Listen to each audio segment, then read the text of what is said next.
Hello， 大家好，又返到嚟健康教主啦。今日想同大家分享嘅就係一個傳統嘅廣東甜品冰花燉蛋啦。咁呢個甜品呢，既簡單又美味，而且滋潤養顏。咁大家一定要試下啦。嗱，咁講到佢材料簡單，佢唔係普通嘅簡單，係真係非常嘅簡單，就只係需要蛋、冰糖同埋水。嗱，咁睇下材料先啦。咁就蛋4隻，通常夾埋咧就大約200克左右。跟住就係水啦。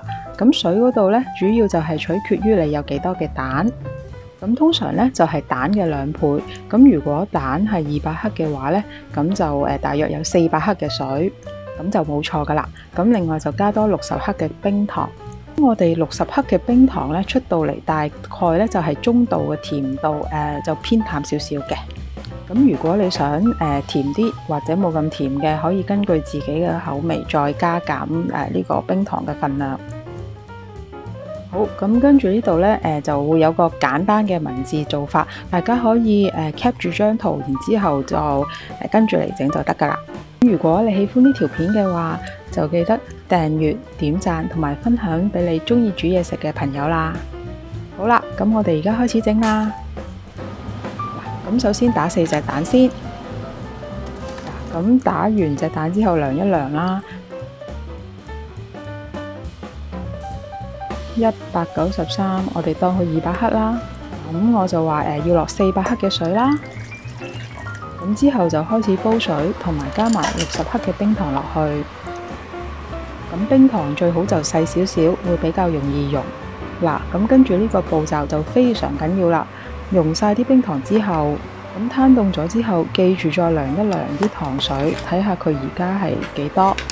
咁因為咧喺溶冰糖嘅時候，如果啲冰糖係比較大粒嘅話咧，咁好容易就蒸發比較多嘅水分，咁出到嚟就未必係有400克嘅。咁如果唔夠嘅話咧，其實就冇所謂嘅，你加翻少少水就 OK 噶啦。咁跟住咧就開始打雞蛋啦。咁呢度咧就真係純粹撈勻啲雞蛋，就唔係打發佢嘅。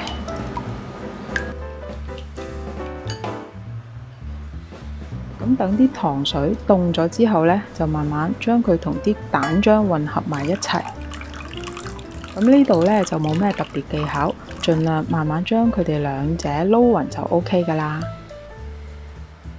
咁撈勻咗之後呢，我哋就會過一次篩。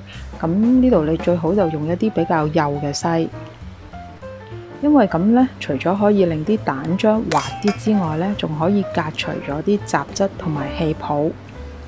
跟住呢，就可以慢慢輕手咁將啲蛋漿倒入個蒸杯嗰度。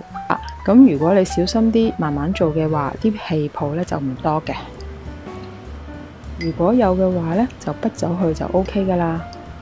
咁跟住呢，我哋就冚翻張錫紙喺面，主要呢，就係防止一陣蒸嘅時候呢，嗰啲倒汗水會滴翻落啲蛋入邊。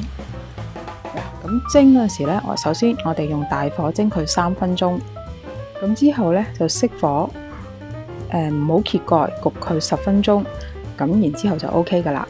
咁如果大家有興趣，就不妨試下啦。今次我哋就傾到呢度，下次再傾過啦，拜拜。